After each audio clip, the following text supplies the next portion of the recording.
4 മണിക്കൂർ നിങ്ങൾ ട്രെയിനിങ്ങിൽ ഏർപ്പെടണം. ട്രെയിനിങ് വേണം, സ്കിൽ ഡെവലപ്പ് ട്രെയിനിങ് ആക്ടിവിറ്റി ഉണ്ട്. മനസ്സിലായില്ലേ? ആ ആക്ടിവിറ്റിയിൽ 4 മണിക്കൂർ വേണം ഈ നല്ല രക്ഷാകർത്താവ് വിഷയം എടുക്കേണ്ടി വരും. എത്ര തരം രക്ഷാകർത്താക്കൾ ഉണ്ടെന്ന് അറിയാം? 4 തരം രക്ഷാകർത്താക്കളാണ് സംഭവിക്കുന്നത്. ഒന്നാമത്തെ രക്ഷാകർത്താവ് എന്ന് പറഞ്ഞു കഴിഞ്ഞാൽ എന്നെ തെങ്ങുമേൽ കെട്ടിയിട്ട് അടിച്ചിന്, അതേപോലെ എൻ്റെ മകനെ തെങ്ങുമ കെട്ടിയിട്ട് അടിച്ചിട്ട് വളർത്തണം. ഇതാണ് ഒന്നാമത്തെ രക്ഷാകർത്താവ്. രണ്ടാമത്തെ രക്ഷാകർത്താവ് എന്ന് പറഞ്ഞു കഴിഞ്ഞാൽ ഞാൻ പറയുന്നതാണ് ഇവിടുത്തെ നിയമം. അതുകൊണ്ട് രാവിലെ ഇത്ര മണിക്ക് എഴുന്നേറ്റോളണം, രാത്രി ഇത്ര മണിക്ക് ഉറങ്ങിക്കോളണം, ഇന്ന ഭക്ഷണമേ കഴിക്കാൻ പാടുള്ളൂ. ഇങ്ങനെയുള്ള രക്ഷാകർത്താവാണ് രണ്ടാമത്തെ രക്ഷാകർത്താവ്. മൂന്നാമത്തെ രക്ഷാകർത്താവ് എന്ന് പറഞ്ഞു കഴിഞ്ഞാൽ ഞാൻ പറയുന്നത് പോലെ മോള് പറയുന്നത് അങ്ങനെയാ അങ്ങനെ ഓക്കെ, ഇങ്ങോട്ട് വേണമെന്ന് പറഞ്ഞാൽ ഇങ്ങോട്ടാ, ഞാൻ ഇതാ റെഡി ഇങ്ങോട്ടേ. ഇത് മൂന്നാമത്തെ രക്ഷാകർത്താവ്. ഇതൊക്കെ അപകടം ഉണ്ടാക്കുന്നതാണ് കേട്ടോ. ഇത് 4 മണിക്കൂർ കൊണ്ട് എനിക്ക് വിഷയം അവതരിപ്പിക്കുകയാണ്. ഞാൻ രക്ഷാകർത്താവ് എത്രയുണ്ടാവുന്നുള്ളത് പറഞ്ഞു തരികയാണ്. നാലാമത്തെ ഒരു രക്ഷാകർത്താവ് എന്ന് പറഞ്ഞു കഴിഞ്ഞാൽ അച്ചടക്കമുണ്ടെങ്കിൽ സ്നേഹമുണ്ട്, അച്ചടക്കമുണ്ട് സ്നേഹവുമുണ്ട്, സ്വാതന്ത്ര്യമുണ്ട് പക്ഷേ നിയന്ത്രണവുമുണ്ട്. ഇതൊക്കെ ചേർന്ന ഒരു രക്ഷാകർത്തൃത്വമുണ്ട്. അതാണ് ആധികാരിക രക്ഷാകർതൃത്വം എന്ന് പറയുന്ന നാലാമത്തെ വിഭാഗം. അതിന് എന്തൊക്കെ വേണമെന്ന് നമ്മൾ പഠിച്ചെടുക്കണം. മനസ്സിലായില്ലേ? ആ നല്ല രക്ഷാകർത്താവിലെ ആദ്യത്തെ 3 രക്ഷാകർത്താവും മോശമാണ്. ചില രക്ഷാകർത്താക്കളുണ്ട്, എനിക്ക് പാട്ട് പഠിപ്പിക്കാൻ ആളുണ്ടായിരുന്നില്ല, അന്ന് പൈസ ഉണ്ടായിരുന്നില്ല, അമ്മ എന്നെ പഠിപ്പിച്ചിട്ടില്ല, നൃത്തം എന്നെ പഠിപ്പിച്ചിട്ടില്ല, എന്നെ ട്യൂഷൻ അയച്ചിട്ടില്ല, അതുകൊണ്ട് ഇതെല്ലാം എൻ്റെ കുട്ടിക്ക് കൊടുക്കണം എന്ന് ആഗ്രഹിക്കുന്ന രക്ഷാകർത്താക്കളാണ് ഒരു വിഭാഗം. മനസ്സിലായി? എനിക്ക് പാട്ട് പഠിക്കാൻ അന്ന് അമ്മ അയച്ചിട്ടില്ല, അല്ലെങ്കിൽ അമ്മ അനുവദിച്ചിട്ടില്ല, അല്ലെങ്കിൽ അമ്മയുടെ പൈസ ഉണ്ടായില്ല, അച്ഛൻ്റെ പൈസ ഉണ്ടായില്ല, അതുകൊണ്ട് ഇതൊന്നും കുട്ടിക്ക് കിട്ടാതാവാൻ വേണ്ടി പാടില്ല, അതുകൊണ്ട് കുട്ടിക്ക് കിട്ടാം.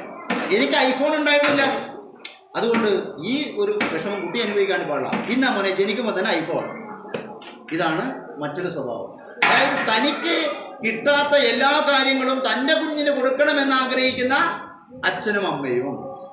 അത് കുട്ടിക്ക് ആവശ്യമുണ്ടോ എന്ന് നോക്കിയിട്ടല്ല കൊടുക്കുന്നത്. മനസ്സിലായില്ല? കുട്ടിക്ക് ആവശ്യമുണ്ടോ എന്ന് നോക്കിയിട്ടേ കൊടുക്കേണ്ടത്. അത് നോക്കില്ല, എനിക്ക് കിട്ടിയിട്ടില്ല, അതുകൊണ്ട് ഇതെൻ്റെ കുട്ടിക്ക് കിട്ടട്ടെ എന്ന് പറഞ്ഞു കൊടുക്കുന്നതും വളരെ അപകടകരമായ ഒരു രക്ഷാകർതൃത്വമാണ്.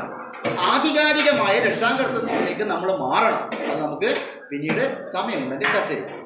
ഭക്ഷണത്തിലേക്ക് നമുക്ക് കിടക്കാം. ഓക്കെ, ഭക്ഷണം വളരെ ഇമ്പോർട്ടൻ്റ് ആണ് അല്ലേ? എന്തിനാ ഭക്ഷണം കഴിക്കുന്നത്? ഭക്ഷണം എന്തിനാണ് നമ്മൾ കഴിക്കുന്നത്? ഭക്ഷണം കഴിച്ചിട്ട് എന്താ കാര്യം? കാര്യമുണ്ടോ ഭക്ഷണം കഴിച്ചിട്ട്? എന്താണ് ഭക്ഷണം കഴിക്കുന്നത് നിങ്ങൾ?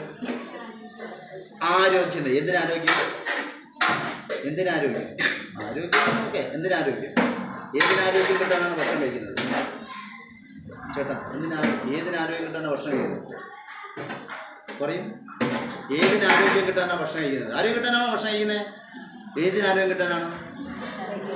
നല്ല ശരീരം അല്ലേ? പിന്നെ മാനസിക ആരോഗ്യത്തിന്, പിന്നെ എന്തിനാ? ശരീരമായി മനസ്സുമായി, പിന്നെ എന്താ? ബുദ്ധിവികാസം. Very good. ശരീരത്തിന്, മനസ്സിന്, ബുദ്ധിക്ക്, പിന്നെ എന്തിനാ ഭക്ഷണം കഴിക്കുന്നത്? നിങ്ങൾ ഈ പറഞ്ഞ 3 കൂടാതെ പ്രാണനെ വിഷമിപ്പിക്കാതിരിക്കാനും ഭക്ഷണം കഴിക്കുന്നത്. പ്രാണനെ വിഷമിപ്പിക്കാതിരിക്കാനും. 5-മത്തേത് ആത്മീയമായിട്ടുള്ള വികാസത്തിനും ഭക്ഷണം പ്രധാനപ്പെട്ട ഘടകമാണ്. ആ ഭക്ഷണം ഏതാണെന്ന് നമുക്ക് നോക്കാം.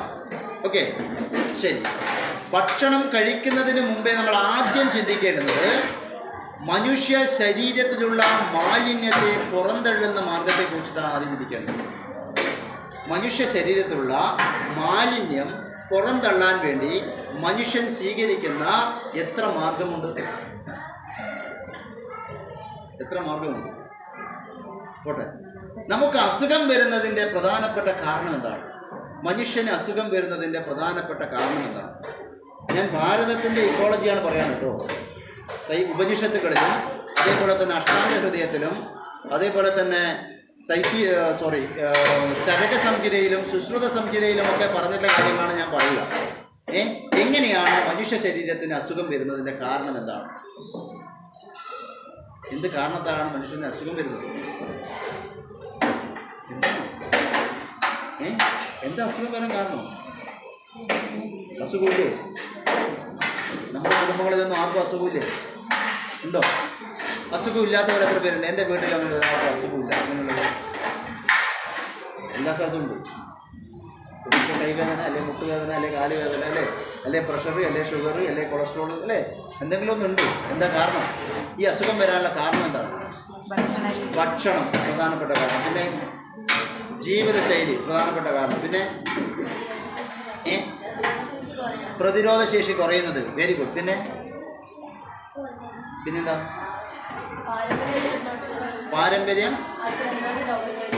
പാരമ്പര്യമായിട്ടുള്ള രോഗമാ. ഓക്കെ. പിന്നെ ഡീജനറേഷൻ ഡിസീസ് എന്ന് പറയും. പിന്നെ വേറെ 99% അസുഖങ്ങളുടെയും കാരണം അസിഡിറ്റിയാണ്. എന്താണ് അസിഡിറ്റി? എഴുതി വെച്ചോളൂ. ഈ സാധനത്തെ അഡ്രസ്സ് ചെയ്താൽ നിങ്ങൾക്ക് ഒരു അസുഖം ഉണ്ടാവും. അസിഡിറ്റിയിൽ എത്ര പേരുണ്ട് ഇവിടെ? അസിഡിറ്റി ഉണ്ട്, അങ്ങനെയുള്ളവർ എത്രയുണ്ട്? ആയിരിക്കില്ലേ? ഒരാൾക്ക്. പിന്നെ ഒരാൾക്കില്ല, അസിഡിറ്റി ഇല്ല. ആർക്കില്ലേ അസിഡിറ്റി? ഇല്ല, വേറെ ആയിരിക്കും ഇല്ല. എന്നാൽ ഞാനൊരു നഗ്ന സത്യം വെളിപ്പെടുത്തട്ടെ. ഇവിടെ ഇരിക്കുന്ന എല്ലാവർക്കും അസിഡിറ്റി ഉണ്ട്. മനസ്സിലായില്ലേ? എല്ലാവർക്കും അസിഡിറ്റി ഉണ്ട്. അസിഡിറ്റി ഇല്ലാത്ത ഒരാളും ഇന്നിവിടെ ഇല്ല. ഞാൻ ഈ പറയുന്ന കേട്ടാൽ നിങ്ങൾ പറയും, ഓ അതോ ഉണ്ട് എന്ന് പറയും. നോക്കാം നമുക്ക്. അസിഡിറ്റി ഉണ്ടാവുന്നതിൻ്റെ കാരണമാണ് നമ്മൾ ആദ്യം നോക്കുന്നത്. എന്തുകൊണ്ട് അസിഡിറ്റി ഉണ്ടാവും? അതിലെ ഒരു കാരണം നിങ്ങൾ പറഞ്ഞ ഭക്ഷണമാണ്. ഭക്ഷണത്തിലൂടെ അസിഡിറ്റി ഉണ്ടാവും. രണ്ടാമത്തെ കാരണം നമ്മുടെ ശരീരത്തിലുള്ള മാലിന്യത്തെ പുറന്തള്ളാൻ വേണ്ടി മനുഷ്യ ശരീരം സ്വീകരിക്കുന്ന മാർഗത്തെ തടസ്സപ്പെടുത്തിയാൽ നമുക്ക് അസിഡിറ്റി ഉണ്ടാവും. മൂന്നാമത്തെ കാരണം ഉറക്കമില്ലായ്മയുണ്ടെങ്കിൽ അസിഡിറ്റി ഉണ്ടാവും. അതായത് രാത്രി ജോലി ചെയ്യുന്നവർക്ക് അസിഡിറ്റി ഉറപ്പാണ്. അങ്ങനെ ആരെങ്കിലുണ്ടോ? രാത്രി നൈറ്റ് ഡ്യൂട്ടി എടുക്കുന്നവരുണ്ടോ? ഇല്ല. അങ്ങനെ ഉണ്ടെങ്കിൽ അസിഡിറ്റി ഉറപ്പാണ്. അടുത്തത് സ്ട്രെസ് ഉണ്ടെങ്കിൽ അസിഡിറ്റി ഉണ്ടാവും. സ്ട്രെസ് ഇല്ലാത്ത ആളൊന്ന് കൈപിടിച്ചാട്ടെ. എനിക്കൊരു സ്ട്രെസ്സും ഇല്ല. അങ്ങനെയുള്ള സ്ട്രെസ് ചെയ്യുമ്പോഴല്ലേ രാവിലെ എഴുന്നേൽക്കുമ്പോൾ ഫസ്റ്റ് പ്ലെയിൻ സ്ട്രെസ്. എന്താണ് ആ സ്ട്രെസ്? ഇതൊരു കപ്പാന്ന് വിചാരിക്കുക. നമ്മൾ രാവിലെ എഴുന്നേൽക്കുകയാണ്. ഫസ്റ്റ് സ്ട്രെസ് എന്താണ് വരിക? എന്നാൽ കാലാമാടന്മാർ 10 മണിക്ക് ക്ലാസ് വെച്ചിട്ട് അതുകൊണ്ട് 4 മണിക്ക് എഴുന്നേൽക്കണം. ആദ്യത്തെ സ്ട്രെസ് പ്ലെയിൻ വന്നു. പിന്നെയോ ഒരു സ്നൂസ് ബട്ടൺ അമർത്തി അലാറം വെച്ചിട്ടില്ല എണീക്കൽ. അലാറം വെക്കാതെ എഴുന്നേൽക്കുന്ന എത്ര പേരുണ്ട്? ഇത്രയധികം അലാറം വെക്കണ്ട. സമയം വെച്ചിട്ടാണ് അല്ല, സമയത്ത് എഴുന്നേൽക്കാറുണ്ട്. അലാറം വെക്കാതെ കണ്ടും സമയത്ത് എഴുന്നേൽക്കാൻ പറ്റുന്നുണ്ട്. ഓ, നിങ്ങളൊക്കെ ഉഷാറാണല്ലോ. അപ്പോൾ ശരി. അങ്ങനെ സ്നൂസ് ബട്ടൺ അമർത്തുന്നവരാന്ന് വിചാരിക്കാം. സ്നൂസ് ബട്ടൺ അമർത്തി ഉറങ്ങിപ്പോയി. വീണ്ടും എഴുന്നേൽക്കുമ്പോൾ 6 മണി. രണ്ടാമത്തെ സ്ട്രെസ്. നേരെ ബാത്റൂമിൽ പോയി മുഖം കഴുകാൻ, മുഖമൊക്കെ കഴുകാൻ ടാപ്പ് തിരിക്കുമ്പോൾ വെള്ളമില്ല. വീണ്ടും സ്ട്രെസ്. അടുക്കളയിൽ പോയി ഗ്യാസ് ഓൺ ചെയ്തു, കത്തുന്നില്ല. വീണ്ടും സ്ട്രെസ്. അപ്പോൾ ഈ കപ്പിൽ എത്ര കയറാൻ തുടങ്ങിയപ്പോൾ ഇപ്പം തന്നെ എത്ര കയറി? ഇത് മാത്രമല്ല കേട്ടോ, ഇതിൻ്റെ ഇടയിൽ വരുന്ന പല ചിന്തകളുമുണ്ട്. ഇതൊക്കെ സ്ട്രെസ്സായിട്ട് ഇങ്ങനെ വരികയാണ്. ഈ സ്ട്രെസ്സിനെ റിലീസ് ചെയ്യാനുള്ള കപ്പാസിറ്റി, ശേഷി നമ്മൾ ആർജിച്ചാൽ ഇതിനെ പഠിക്കണ്ട. ആ ശേഷി ആർജിക്കണമെന്ന് ആഗ്രഹമുണ്ടോ? എത്ര പേർക്ക് ആഗ്രഹമുണ്ട്? അതിന് 2-3 മാർഗങ്ങൾ എല്ലാവർക്കും ഉണ്ടല്ലേ. നിങ്ങൾ എത്ര സമയം ഇരിക്കുമെന്നുള്ളത് മാത്രമേ വിഷയം. ഞാൻ പഠിപ്പിച്ചതാ. നിങ്ങൾ വെട്ടിപ്പോകും, നിങ്ങൾക്ക് സ്ട്രെസ് ഉണ്ടാവില്ല. മനസ്സിലായില്ലേ? ഇതൊക്കെ ഞാൻ ശീലിച്ച് അനുഭവിച്ചതിൻ്റെ അടിസ്ഥാനത്തിൽ പറയുന്നതാണ് ഈ കാര്യമാണ് കേട്ടോ. അല്ലാതെ പറഞ്ഞത് ഞാനൊരു വലിയൊരു കമ്പനിയുടെ MD ആണ്. മനസ്സിലായി? ഒരു സ്ഥാപനത്തിൻ്റെ MD ആണ് ഞാൻ. കേരളത്തിലെ ഏറ്റവും വലിയ പൊതുമേഖലാ സ്ഥാപനമായ കെൽട്രോണിൻ്റെ പ്രൊഡക്റ്റ് ഇന്ത്യ മുഴുവൻ ഡിസ്ട്രിബ്യൂട്ട് ചെയ്യുന്ന ഒരു സ്ഥാപനത്തിൻ്റെ MD ആണ്. ആ MD 22 ദിവസവും ഇതേപോലെ വിദ്യാലയങ്ങളിലും പല ബിസിനസ്സുകൾക്കും ക്ലാസ് കൊടുക്കാൻ വേണ്ടി ഇങ്ങനെ ഓടി നടക്കുക. MD എത്ര ദിവസം അവിടെ ഉണ്ടാവും? ഓഫീസിൽ ഉണ്ടാവുക 3-4 ദിവസം മാത്രം. ഇങ്ങനെയുള്ള ഒരാൾക്ക് ബിസിനസ്സുകാർക്ക് സ്ട്രെസ് ഇല്ലാത്ത ഏതെങ്കിലും ഒരു ബിസിനസ്സുകാരെങ്കിൽ കാണാൻ സാധിക്കുമെന്ന് ഉണ്ടോ? ഇല്ല. ചില ആൾക്കാർ 11 മണി വരെയൊക്കെ ഓഫീസ് തുറന്നു വെക്കുക. അവർ ഒറ്റ കാര്യം പഠിച്ചിട്ടുണ്ടെങ്കിൽ 11 മണി വരെ ആ ഷോപ്പ് തുറന്നിടേണ്ട ആവശ്യമില്ല. അവരിലേക്ക് ധാരാളം സമ്പത്ത് വരും, മണി ഫ്രീഡം വരും. അതിന് എന്ത് ചെയ്യണമെന്നറിയോ? ഒരേ ഒരു പരിമിതി മാത്രമേ മനുഷ്യനുള്ളൂ. ആ പരിമിതി എന്ന് പറഞ്ഞു കഴിഞ്ഞാൽ മനുഷ്യ മനസ്സിൻ്റെ പരിമിതിയാണ്. മനസ്സിലായോ? മനുഷ്യ മനസ്സിൻ്റെ പരിമിതി മാത്രമാണ്. ആ പരിമിതിയെ നിങ്ങൾ പൊട്ടിച്ച് കളഞ്ഞാൽ, ബ്രേക്ക് ചെയ്താൽ, നിങ്ങൾക്ക് സമ്പത്തിന് ക്ഷാമമുണ്ടാവില്ല, സമയത്തിന് ക്ഷാമമുണ്ടാവില്ല, എല്ലാം സൂപ്പറായിരിക്കും. ഒരു സംശയം ഉണ്ടാക്കരുത്. കംഫർട്ട് സോൺ ബ്രേക്ക് ചെയ്യാൻ സാധിക്കണം. ഇതാണ് ഒന്നാമത്തെ കാര്യം. എല്ലാ ദിവസവും കംഫർട്ട് സോൺ ബ്രേക്ക് ചെയ്യാൻ സാധിക്കണം. എങ്ങനെയാണ് കംഫർട്ട് സോൺ ബ്രേക്ക് ചെയ്യാം? കംഫർട്ട് സോൺ ബ്രേക്ക് ചെയ്യണമെന്നുണ്ടെങ്കിൽ ഇന്ന് 5 മണിക്ക് എഴുന്നേറ്റ നിങ്ങൾ നാളെ അത് 4:30 എഴുന്നേറ്റ് കാണിച്ചു കൊടുക്കണം. ആർക്ക്? മൈൻഡ്. മനസ്സിലായില്ലേ? എപ്പോഴും യാത്ര ചെയ്യുന്നത് പൊതുവാഹനത്തിൽ ബസ്സിലാണെന്ന് വിചാരിക്കുക. ഒരു ദിവസം 5 കിലോമീറ്റർ യാത്ര ചെയ്തിട്ട് കാണിച്ചു കൊടുക്കണം മൈൻഡിനെ. മനസ്സിലായോ? അങ്ങനെ ചെയ്യുന്നവരുണ്ടോ? ഞാൻ എല്ലാ ദിവസവും 3 കിലോമീറ്ററോ 4 കിലോമീറ്ററോ ബസ്സിൽ യാത്ര ചെയ്യുകയാണ്. ഒരു ദിവസം വിചാരിക്കുകയാണ്, നമുക്ക് നോക്കാം, എന്താ ബസ്സില്ലെങ്കിൽ എന്താ പോയിക്കൂടെ എന്ന് നടന്നിട്ട് പോകുന്ന എത്ര പേരുണ്ട്? അങ്ങനെ പോയിട്ട് ശീലിച്ചവർ എത്ര പേരുണ്ട്? എവിടെ ബസ്സില്ലെങ്കിൽ മതി, ഇന്നാടെ കിട്ടും, നാളെ പോകും അല്ലേ? പോയി നിങ്ങളുടെ മൈൻഡിനെ നിങ്ങൾക്ക് വേണ്ട രീതിയിൽ സ്റ്റിമുലേറ്റ് ചെയ്യാൻ സാധിക്കുന്നില്ല എന്നുള്ളതാണ് അതിൻ്റെ അർത്ഥം. മനസ്സിലായോ? നോക്കാം, നമുക്ക് ഇത് പഠിക്കണമെങ്കിൽ, സ്ട്രെസ്സ് റിലീസ് ചെയ്യാൻ പഠിക്കണമെന്നുണ്ടെങ്കിൽ കുറച്ച് സമയം വേണം, കുറച്ച് ആക്ടിവിറ്റികളുണ്ട്. മനസ്സിലായില്ലേ? ആ ആക്ടിവിറ്റികളിൽ കടന്നു പോകണം. 1-2 ആക്ടിവിറ്റി ഞാൻ ഇന്ന് ചെയ്യിക്കാം, ഏതായാലും ബോധങ്ങൾക്ക് ചെയ്യിക്കാം. ഓക്കെ, ലാസ്റ്റ് ചോദിക്കണേ. എൻ്റെ വിഷയം കംപ്ലീറ്റ് ചെയ്ത് കഴിഞ്ഞാൽ നിങ്ങൾ ചോദിച്ചാൽ ഞാനത് നിങ്ങൾക്ക് പറഞ്ഞുതരും.